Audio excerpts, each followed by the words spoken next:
I tell you what, I've heard about enough of the clips. I've heard enough of the Cali Curic and all the ambushes. I haven't got to talk 1 minute about the Bolin Foundation today. Well, enough of all that. I want to talk about the Bolin Foundation. Well, Kenny, I want to raise some money for my organization. I want to let the people know where my finger in the youth of America has been lately. Well, Kenny, that's what I want to talk about. I'm sorry, but we have a special caller right now on the phone that I've got to take this phone call, so... During my show? Yeah, we're going to have to talk about the Bolin Foundation later because I have a very, very special celebrity. You gotta be kidding me. A celebrity on the phone, Kenny. I have Jim Cornette himself on the phone. Kelly, can you hear me? Yes, how you doing, Jim? Well, I'm doing real good, and I'm sorry to interrupt the program, but you see, I finally got the opportunity to listen. I've had people tell me what Kenny Bolin is saying on the radio. Wait a minute, shut up, Bolin. Jimmy, shut up, you! Let me tell you something, Bolin. They've heard enough of you, and I'm sick and fed up of hearing from you, so I want the people now to hear something, the truth for once. You mean to tell me you're not calling to apologize? You're not calling to fix this? Let me explain. You mean Damian Giovanni didn't cut the check, and me and you were getting ready to go to Wildlife Radio and be the greatest entertainers of all time? Kelly, you see that this guy obviously was vaccinated with a photograph needle. Yeah. Here's the problem. I've heard what people have been saying that he was saying on this program, but because of my schedule and my travels, I haven't had the chance to listen, and finally I got the chance to listen, called up, and your producer was nice enough to put me through, and I want to just give the opposing viewpoint to what Kenny Bolin's been saying, because I have heard him talking about the whole deal with his jug-headed kid and my inheritance. Please do. He expects that his kid Klaus, his kid Catbox, is going to inherit my estate after I pass on. For one thing, I'm obviously not dead yet, and I'm not planning on going anywhere. And for another thing, just because that 20 years ago, you named me this kid's godfather. 22 years ago, if you were any kind of a godfather. You named me his godfather. You also named Dennis Corluzzo his god-uncle. He had god-aunts, god-grandparents. You basically named anybody a god-something that might spend some bucks on getting the kid a gift, and you would end up being able to pawn it and cash it in for yourself. That's what happened. And now, 22 years later, you expect that he's going to inherit my estate. My wife and family are going to inherit. I'm not going to let you get one finger or any other part of your body in my bank account while I'm living or dead. You got a lot of damn nerve calling on here. Number one, not apologizing. Number two, not realizing what a great show you and I would be with my mind and your celebrity fame.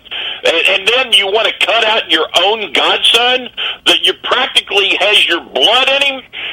I don't know whose blood he has in him. As a matter of fact, I understand that your wife, when he was born, was thinking about naming him Target because everybody had a shot at him. Come on! That is not true, and you know it. That woman was faithful to me till the day I left her. Now, come on, that's a bunch of crap, and you know it. It ain't like the relationship you got going on with your little lady, Sin, slutty, yeast-infected, nasty nympho. That's the name she had. She tried to tongue-kiss me at your wedding. You know goddamn well that's the truth. Let me explain something to you, Bolin. You nearly wrecked my wedding. The police were nearly called and involved. You crashed the door to begin with. That story's been told a million times. Let's get back to this. Let me explain to Callie and to the listeners exactly the relationship between you and your son. Because, Callie, did you know, for example, when he was born, Chris his head was so misshapen and his ears were flapped out so far that Kenny Bolin actually wanted to name him Klaus von Bolin so he could be a German gimmick like Baron von Raschke in the wrestling business. He looked like him. No, I didn't know that. After that,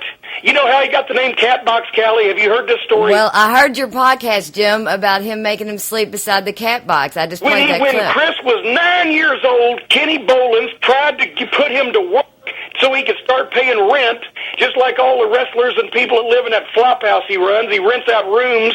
He makes rooms out of the basement anyways. And like I told everybody before, it's the best thing I ever did for the kid because I taught him life ain't a handout like you had, like the silver spoon fed you had shoved down your throat from the day you were born. And now he's a high-paid executive at Central State Hospital hospital, Okay. and he's a big deal in his town, just like his pa. right, Nobody Kenny. would give the 9-year-old kid a job, so he started charging him rent by having him do chores, and he had him sleep on a mattress next to the cat box in the basement. That's how he got the name. And my dad wouldn't have gave me a mattress, and I'd have probably had to sleep outside. Kenny. He had it better than I had. And I won't even talk about how you booted your mother out on Mother's Day. I explained that earlier in the show. She couldn't pay the increased rent amount. I had wrestlers that could. I've got a business and an enterprise to run here. I got bills to pay, and I can't have a deadbeat old bag hanging around not able to pay her portion of the bills. Don't even defend yourself on that one, because I'm going to talk about your son being a highly paid executive at Central State Hospital. Yeah. Ellie, Central State Hospital, for people who don't live in the Louisville area, Central State Hospital is the loony bin. It's the puzzle factory. Yeah. And he's not a highly paid executive. He's muscle, because he's the guy that holds down the psychopaths and lunatics and anesthetizes them and drugs them, Well. and contains them and locks them up in the rubber room whenever they get out of hand. What? That's what Catbox Bowling does for a living. And I wouldn't even. As a matter of fact, he's a good kid. I say things, but only because of his father. He's a good kid, and I might even leave him something when I go eventually, but I wouldn't, because I know that Kenny Bolin will get his hands on Leave him him. something. He's Hold on. entitled to the entire estate. Guys, You've guys. never consummated your marriage. Are you It's a sham, and you know it. It's a sham. The only reason she latched onto you 9 years ago is so that she could get your entire estate. Now, who do you think's more entitled? Your own godson. Kenny. Well, that skank that you married, you lost a bet. The only reason you ended up with her up in Connecticut anyway, and then you moved her down here to one of your mansions out in Prospect that you didn't think I would find. And then when I found that one, you did a $350,000 add-on to your mom's mansion, and now that place is worth over $1 million, and you're trying to kick him out of that. Kenny. Let me Kenny. explain something. Now that you've rattled down my real estate history, let me explain something to you. I for one, had consummated my marriage fairly quickly, but I know I'm a person who knows when I'm being consummated, and you're trying to consummate me right now, Bolin.